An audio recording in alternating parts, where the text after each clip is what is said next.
Hi there. Thanks for tuning in. This is the Follow Your Passion podcast. I'm your host, Erwin Wils. I'm a mindset and business strategist and founder of Millionaire Life Strategy. In this podcast, I'm interviewing my clients and other entrepreneurs that are following their passion and make a good living out of it. When you want to know more about me or what I can do for you, check out my website, millionaireLifestrategy.com. But first, check out this episode of Follow Your Passion.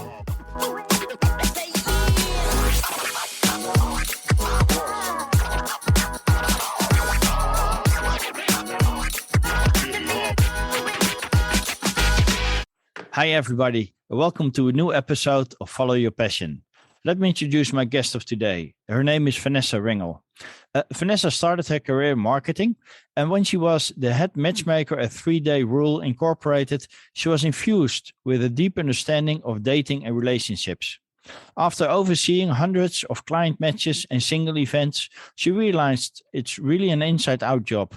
When you're in alignment, that's when love manifests.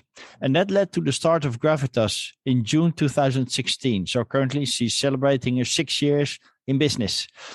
Vanessa is trained in spiritual psychology, hypnotherapy, and holds a master's certification in neurolinguistic programming. And besides that, she also holds an MBA. Her company is specialized in transforming subconscious patterns that get in the way of your heart's desire. And just like myself, Vanessa is obsessed with learning and personal growth, always searching for new tools to be of greater service to her clients. So please welcome fellow eternal student, Vanessa Ringel. Hi, Vanessa. Hi, thank you for having me. Yeah, so I love to see that you're working with subconscious patterns, that you're also trained in hypnotherapy and NLP, because that's a bit of my background as well when I started my entrepreneurial journey. So how did you come to Gravitas? Could you explain the name? How did you come to the name? So I wanted a name that really encapsulates in one word the kind of energetic shift that needs to happen in order to attract what your heart desires. And Gravitas really spoke to me. I wanted something that had like that kind of the gravitas. I wanted a name with gravitas. And then I love that it really is something that you can feel it, right? When someone has gravitas, when someone has that energetic quality that is just so strong, so magnetic. And so that was what I wanted to help people to be able to manifest and to be able to create their dreams. It's like they need to have that magnetic quality, and how you can create that. It's like you don't have to be born with it. It's something that can be fostered, that can be created. And I feel, that it's kind of like an empowering message. Like you can tap into your energy, into your power, and then attract your heart's desire. And that's like what Gravitas symbolizes. Nice. So I must totally agree with you that it is actually an inside-out job, that when you start loving yourself and feel compassionate about yourself and be your true authentic self, that you will attract the people that love you for who you truly are and not who you're destined to be. So could you tell me about this realization you had? Did it just came like that, or did it really took some time to get it? How much love is an inside-out job? Yeah, I mean, through my own journey and through working with so many clients as a matchmaker, I realized that, how important, I mean, you can call it mindset, you can call it self-love, you can call it a lot of different things, but it's like that the way you show up matters, and the way you feel about yourself, and how you are, like how you are doing and within yourself makes a huge difference with the date. So like you could be matched with great people, but if you're in a bad place, or if you're not loving yourself, or if you are going to sabotage it, or if you're attracted to people who treat you badly, or if you're stuck in all these dynamics and patterns, that it doesn't matter who you get matched with, it's not going to work. And it's going to be a painful experience because you're coming from that place. And so when you are in that state of love, which like self-love and feeling like your energy is elevated and feeling in that really high place, it's like you meet people and all these things manifest in a completely different way. And I think everyone has had that experience of like when it rains, it pours. And when things are good, like sometimes it's like everything suddenly feels amazing. And like so many other great things happen when you're already in a high place. And a lot of it is because of that. It's that energy of where you're at is contagious and it's like an antenna for certain things.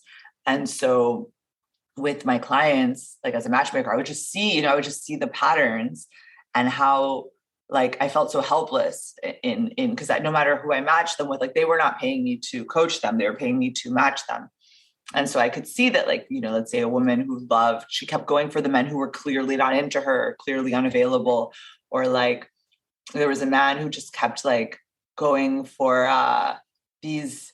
He was such a catch, right? But he wanted this like kind of like a trophy kind of wife, but like it was more he wanted something really impressive that was almost impossible. And it was really, to me, from a psychological, and I had a lot of interest in psychology since I was young. So, I was seeing it from that lens of like, wow, like he's clearly wanting to prove something to someone. And it's less about him finding love and more about proving something. And I think he had been kind of a nerd, he was one of these like Silicon Valley nerds that made it big and wanted to prove to everyone that he was cool now, basically. And I get that, but it's like, that's not how you want to choose your partner based on those limited patterns and on that, like an ego thing, basically.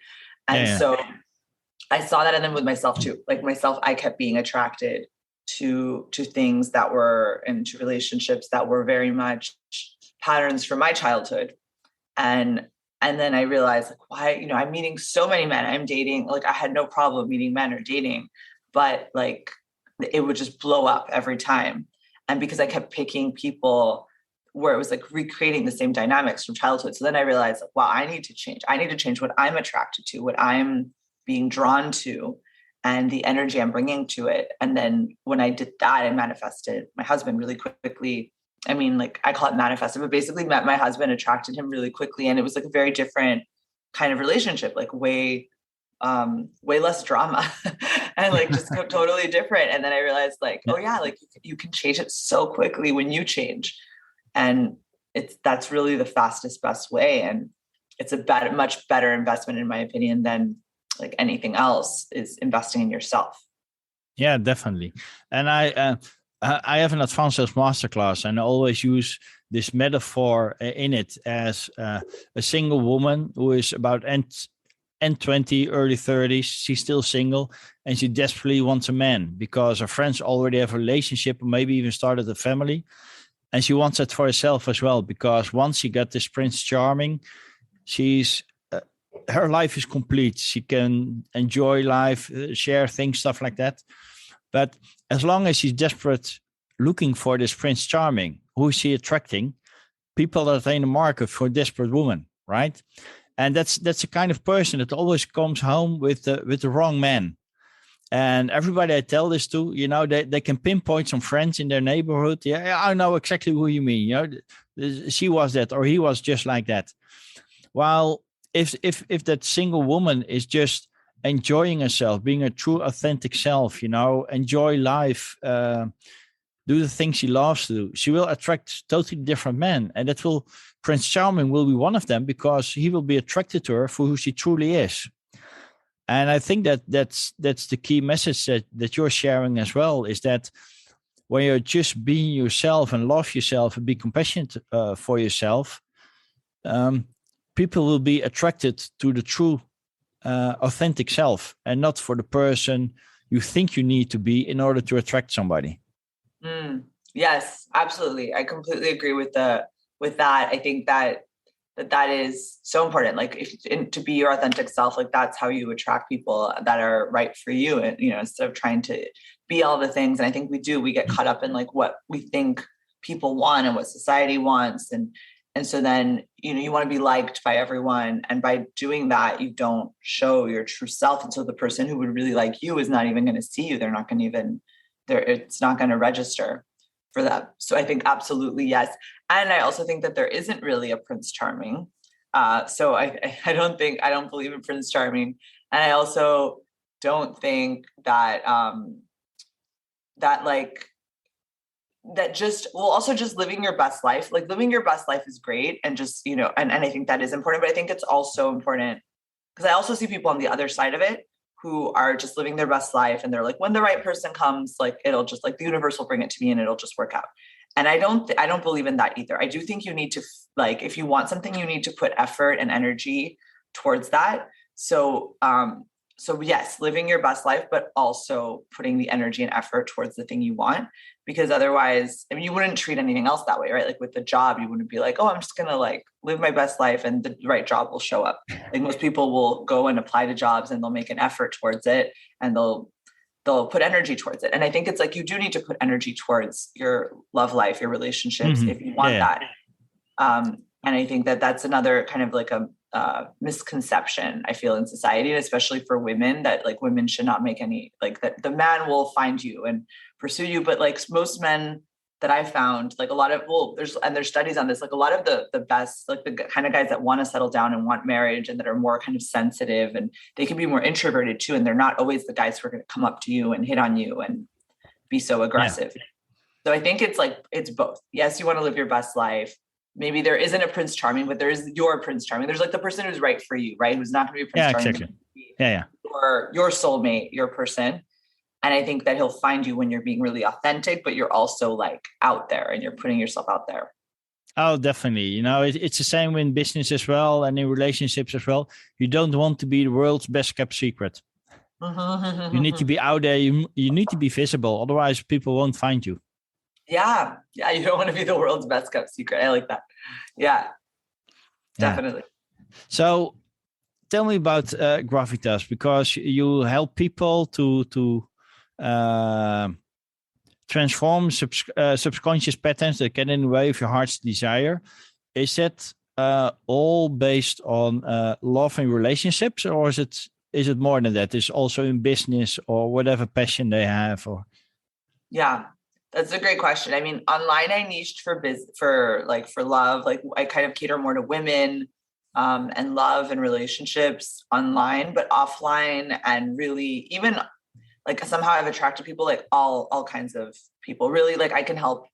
Like Gravitas is really about like attracting the life of your dreams and really living into that life. And that, you know, when you're stuck in any way, like, and I've worked with men, I've worked with people on business stuff, I've worked with people on health stuff. Like it's really with anything that when you feel stuck in something and you're wanting to manifest something different, like basically wanting to manifest, what is that? Is to create something different, to create a different kind of life, and you're feeling stuck.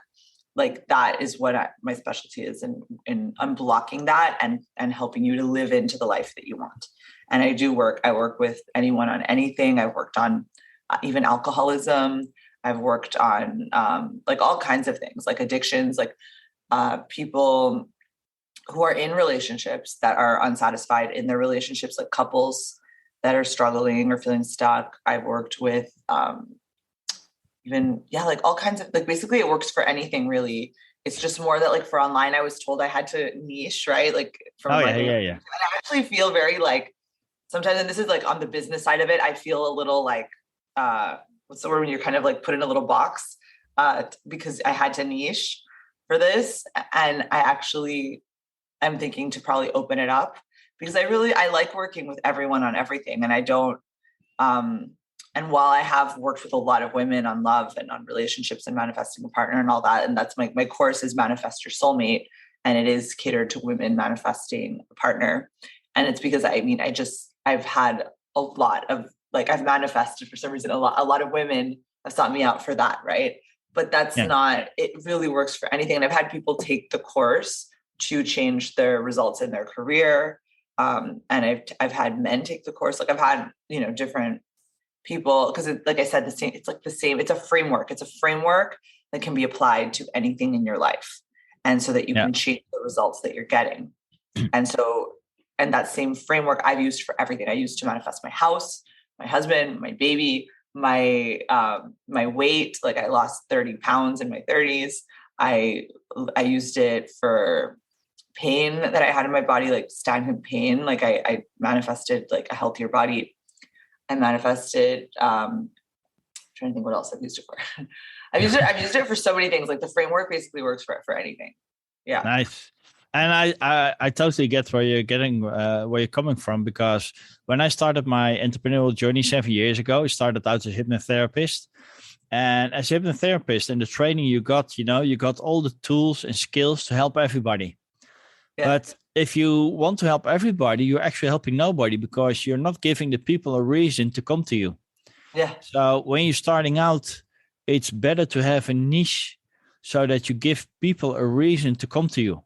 If they identify themselves with that niche, they automatically assume, of course, that you are specialized in it or have expertise in that field. Otherwise, you wouldn't have that niche. Mm-hmm. And what one of my coaches also said, when you want to do a business, do you want to fish in a small pond and catch every fish in it? Or would you like to fish in the ocean, hoping that one will bite? And the one that bites, hopefully that will be ideal client, but you never know, of course, in the big ocean. So especially in the beginning, having a niche is very key to build momentum with your business. And but it feels contradictory, because especially when you're starting out, you want to help as many people, and you want to get paid for it. And by niching down, you're more or less saying no to potential clients that could pay your bills. And that doesn't feel right. It doesn't feel right. And also alienating people, right? Because I have to speak to people as if they're all women, but I have a lot of men who follow me and who are interested in my content. And I meet men all the time that are very interested, want to work with me. And then I tell them, check out my website or my Instagram, and it's all very catered to women.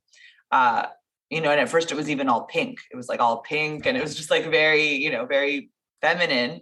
And then they're like, do you ever work? And I think it looks like I never work with men, but I do. And I think, and I love working with men, so it's just, I feel like it kind of encapsulated me. And I agree. I probably did need a niche to start out, but I think at this point I probably don't anymore.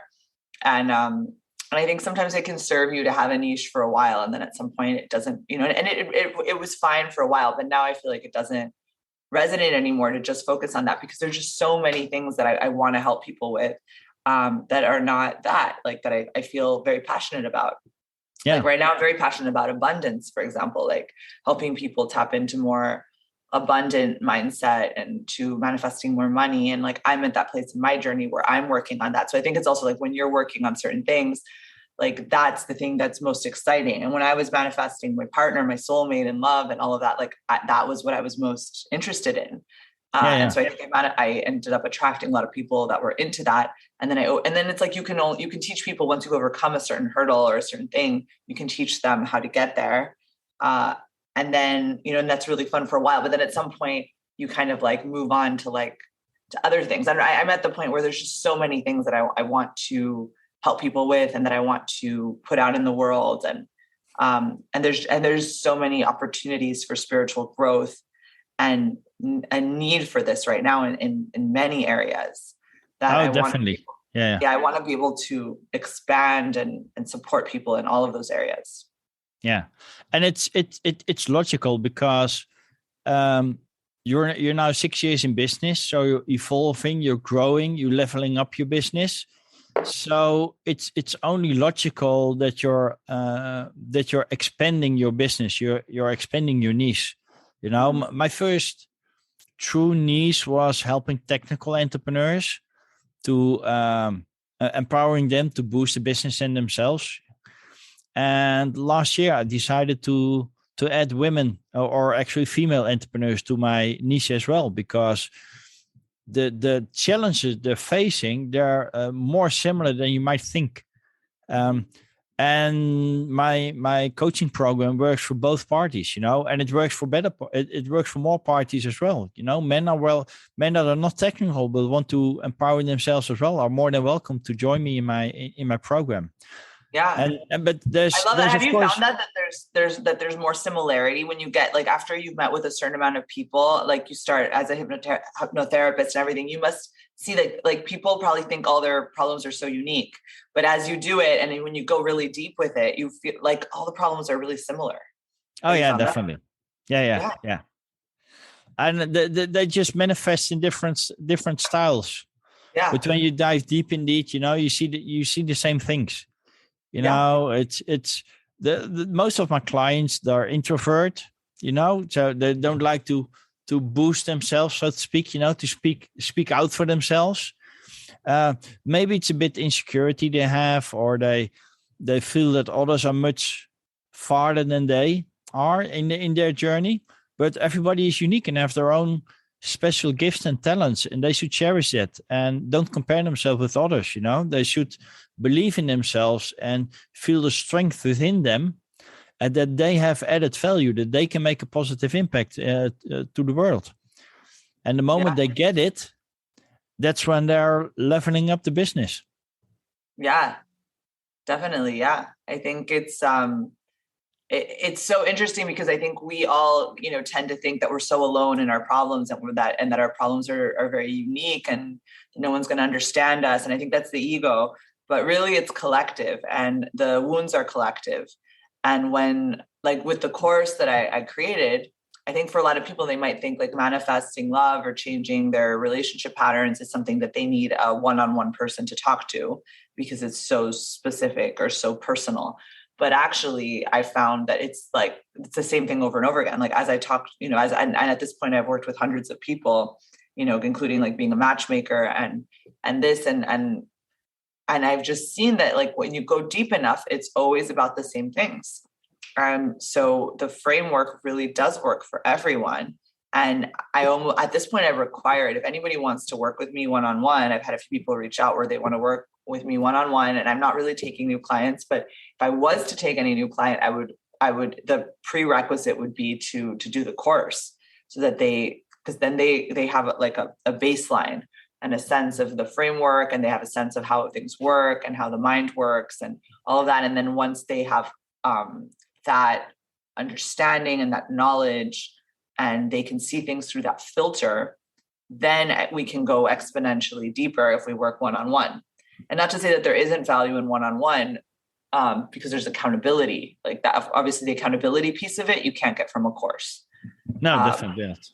But you do get a lot of the stuff, and it's for a fraction of the cost, and you get so much of the same, of the value. And you also get access to keep, you can keep, with hypnosis, like some part of it is also like rewiring is like that, the consistency and being able to, if you're consistent and if you can be accountable to yourself, then you can see it very often. And I have hypnosis in the course. So it's like, you can basically rewire yourself and hypnotize yourself to change your patterns and to change your dynamics with that, which I think can be extremely powerful versus like one-on-one, like there's only so much time, right? But you can do this, like if you were really committed, you could do this like very often and really rewire yourself quickly. Yeah, definitely.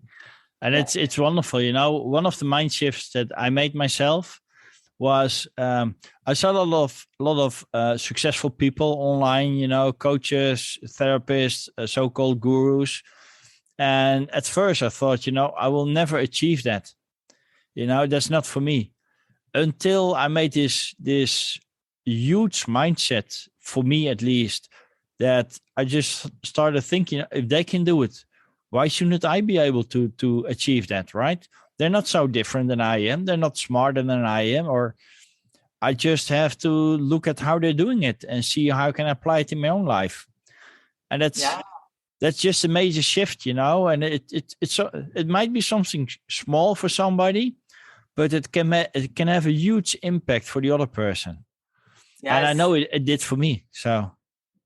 Yes, absolutely. Yeah. It's so much is mindset. I feel like 80% of everything in your life of the results you get is mindset. And so when you change, like you said, it's so simple. Like sometimes you just change the mindset and then the results are so different. You probably wouldn't be doing this podcast if you hadn't changed that mindset, right? Like you wouldn't, if you were like, oh, I can't do that if they're different than I am. And, I could never do what they're doing, which I think is a very common thing, that kind of imposter syndrome idea that who am I to do that? Who am I not to do that? Right. And then when you start to change that thinking, then you can create a podcast, you can create this, you can do all these things. They can come easily and naturally because you believe in yourself, because it's like the belief is always at the core of everything. And when you change the belief, then all the results will be different. Like all the actions, your feelings about things, like everything will be different, and you'll ultimately manifest a different reality. Definitely. I think one of my core beliefs is also if I think of something to do or whatever, then it's not a matter of if, it's just a matter of when. I love that. Yeah. Having like statements like that you say to yourself, the affirmations, and they only work if you believe them, which I think is a fallacy. People think, oh, if I just say I'm worthy, I'm worthy, I'm worthy, then I'll feel worthy. But if you don't believe it, like it's all about the energy behind it and the beliefs. Oh, But yeah. if you Yeah. believe, you have to believe them. But if you like, if I believe everything always works out for me, things always work out for me, and like I really believe it, then I'm going to find evidence for that. I'm going to focus on that. I'm going to find evidence for it. And then I'm going to create that reality. Yeah, exactly. Yeah, it's what you said. It's not just a thought or a belief. It's more than that. It's a feeling. It's something internally that drives you, and you just know it by heart. It's the truth for you, and then it will manifest or become reality. And that's if you don't believe it yourself, let's say that. Let's say that you say to yourself, I want to be a millionaire, right? It's a dream somebody might have. But if you say it, I want to be a millionaire, you're actually saying, I'm not a millionaire right now. It's not me right now. And then you will never become this millionaire. But if you have the mindset, I'm already a millionaire, the money is just on the wrong bank account, it's a different story, right? You could feel like a millionaire. It doesn't mean that you got to spend money like a millionaire. Yeah, that's the thing. At some point, it could be that where you're delusional. Like, at what point is there the line between, like, if you see, I don't know if you've seen, there's a lot of shows right now about con artists, like the Inventing Anna. Have you seen Inventing Anna? No, I haven't seen it yet. Okay, but I'll make a note. All these shows that are very popular right now about people that are based on true stories of people kind of taking manifesting too far in a way where like they basically believed a completely different reality. I mean, I don't know if they believed it, but they portrayed a completely different reality than what was true, of trying to fake it till they make it kind of thing, but to the point where they're like full on, lying and doing all kinds of things that are, kind of scary, where it's like they really, and like, at what point is there like a line between, like, this is the part I find interesting. It's like, let's say that, I want to be a millionaire, right? Or versus I am a millionaire and I believe I'm a millionaire, and it's just like the money's in the wrong bank account, but it's coming to me soon. But then how do you behave differently? And do you spend like a millionaire, would you say? Or do you wait? No, I'll just, it's what I said. It's not a matter of if, it's a matter of when, right? It's I can't access the money, so obviously I can't spend it. But it's just a matter of time that the bank account will be opened and I'll have access to it. Yeah. Right. But it's this like this, almost this knowing that it will become reality, and it might not be tomorrow or next week, but it's just this knowing that makes your look for opportunities, and you start seeing opportunities and you start taking action towards the right direction. And I think I think it's like faith, right? It's kind of like you have faith that it's going to happen. But like with a certainty, it's almost different than faith, because faith is like you believe, but you're like, I don't know. Yeah. It's the faith, and it's like a certainty in the faith, right? Right. That it's a matter of when it's going to happen, and I'm going to live as if it's going to happen, but I'm also going to, like, be aware of the reality today so far. Yeah, like, definitely. Without completely losing touch of the current reality. Because I think there's also that, like, and do everything in my power to get there. Because it's also like, I think the inspired action is the piece that's missing in a lot of the manifestation things, which is where I take it a little more practically. Because I was raised very analytically, and my family's right, so I don't have the kind of the spiritual woo-woo type of background, and so I feel like I'm the one who like went rogue and went all woo-woo. But and I believe 100% in energy and in all these things, and I went very spiritual. But I also have that analytical side of me that's like very strong. And I do think like I think both can work towards the same thing. I think it can work together. Like it doesn't have to be one or the other. And I think definitely. You can like do things in your power to make it happen. Like you don't need to just think about it or imagine or have faith. You can have faith. Like they say, pray to Allah and tie your horse. I don't know if you heard of this, like pray to Allah and tie your horse. It's like, yeah, you pray, but you also tie. You don't just like leave the horse untied because it might run away. Like you, both things. Yeah. Yeah. I have a very analytical mind myself as well. You know, I'm a Master of Science in Electrical Engineering. So I've done enough of that science stuff, so to speak. But it's, you still have to use common sense. Right. It's just what you said, you know, if you're not going out there, you're not getting anything. Yeah. You know, you can have the money to buy groceries, but if you don't go to the supermarket, you know, they're not coming to you. Yeah. Right. You have to take action. Otherwise, it stays a dream. Mm-hmm.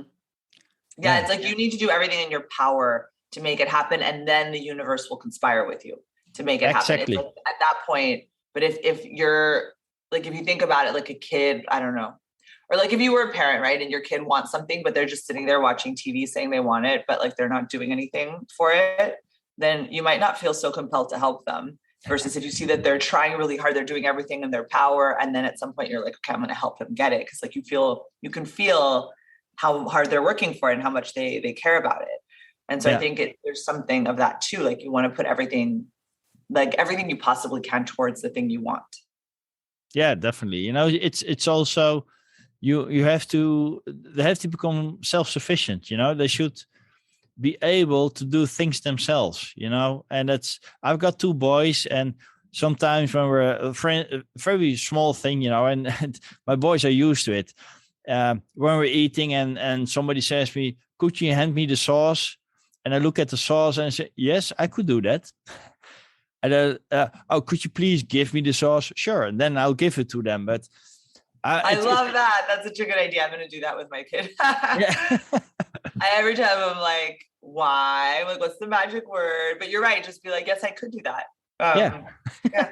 And don't take action. And then they may be puzzled. And so why don't you do it? Well, you just asked me if I could do it. You know, I can. Does it say I have to do it? That's funny. Yeah. So are you still using a lot of hypnotherapy in your practice, in your day-to-day activities? My course has a lot of hypnotherapy in it, and meditations, and like it's all about subconscious reprogramming.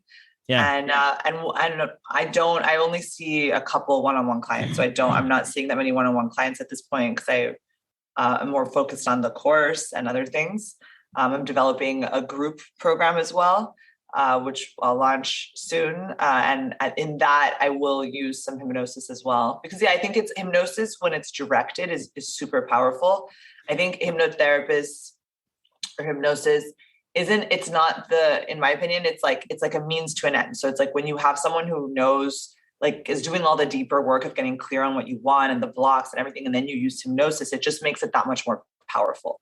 It makes it go deeper. It makes the change last longer. Like it's just like it's almost like a really strong enhancement, but I don't think it's the only thing. It's like a thing that I use in conjunction with everything else. Oh, definitely, yeah, and it's much more than what people think of it, right?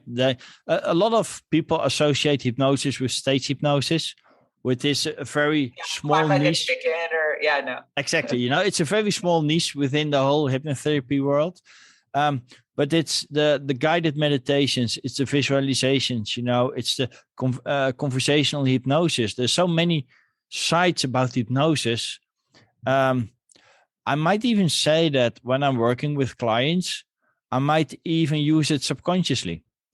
That I'm not even aware that I'm using some tools that people would call hypnosis or NLP or whatever, you know, but it's ingrained in my system. So I can never say, I'm not sure, maybe, I don't know.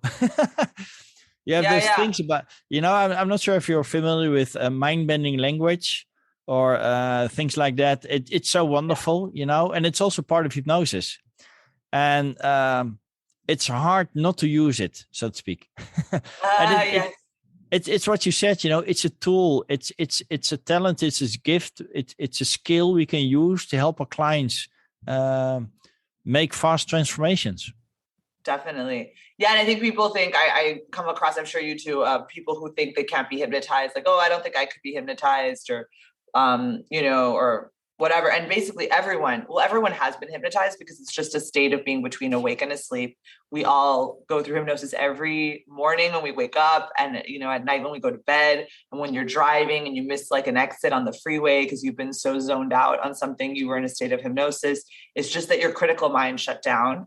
And so you're just much more receptive. And that's why like what you watch right before you go to sleep is very powerful and will affect your dreams and will enter your subconscious mind a lot quicker. And the first thing you see in the morning, like that, those things are important, because they're the things that that they go deeper into your mind, because you don't have, your critical mind is not quite working yet, or is like, has already shut down. So that's all that hypnosis is. And everybody can be hypnotized. A big thing of it is just trust, like, picking someone you trust and letting yourself be hypnotized. So if you don't want to be hypnotized and you resist it, and you're scared of it, then you won't be hypnotized in that moment by that person. But like, that doesn't mean that you haven't already been through it. Because like I said, everyone goes through it, just being between awake and asleep. Yeah, definitely. I always say that everybody can be hypnotized as long as they want to change. Yeah. If they don't want it, I don't even start it. We can't change anyone. Like only they can change themselves. Like my clients, I can't change anything for them. I can only facilitate as far as they're willing to go. Exactly. It's a cooperation with their subconscious, and we can only advise and we can guide them, but it's their subconscious that's making the change.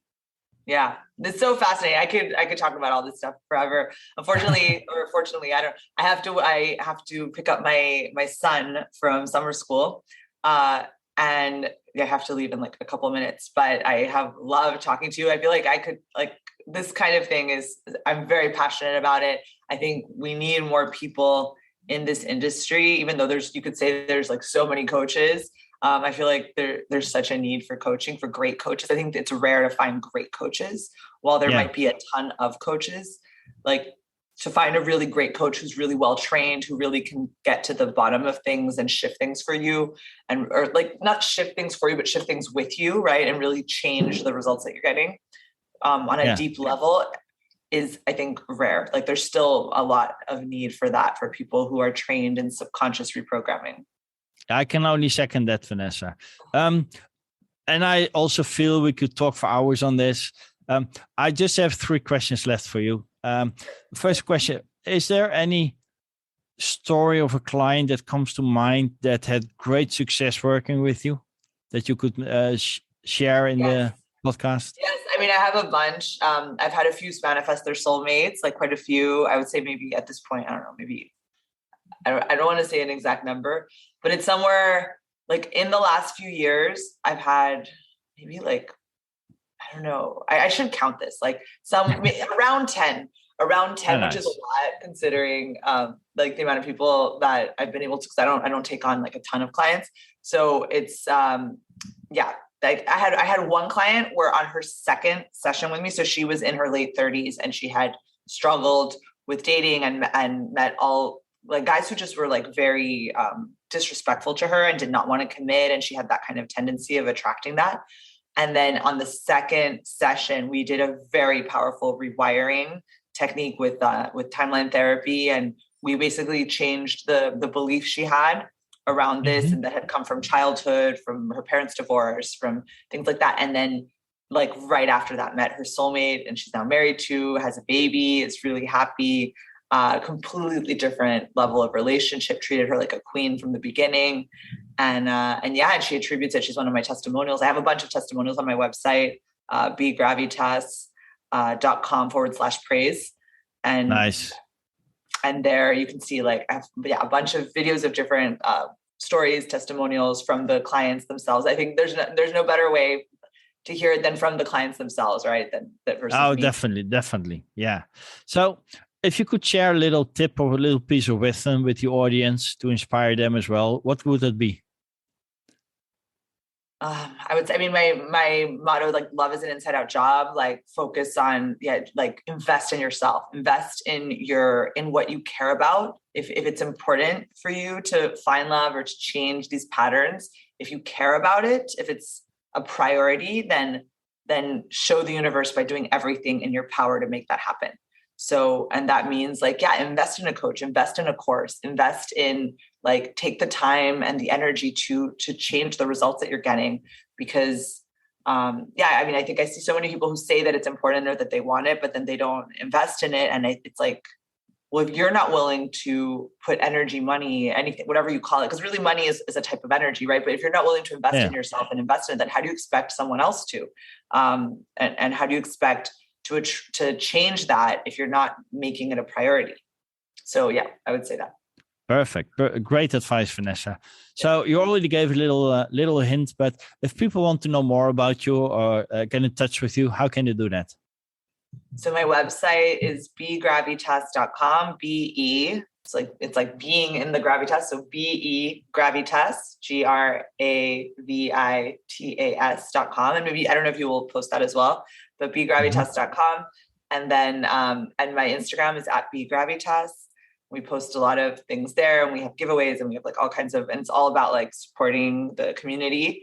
And you can sign up for my newsletter through that as well. And I think that those are the main ways to get in touch. Yeah. Perfect.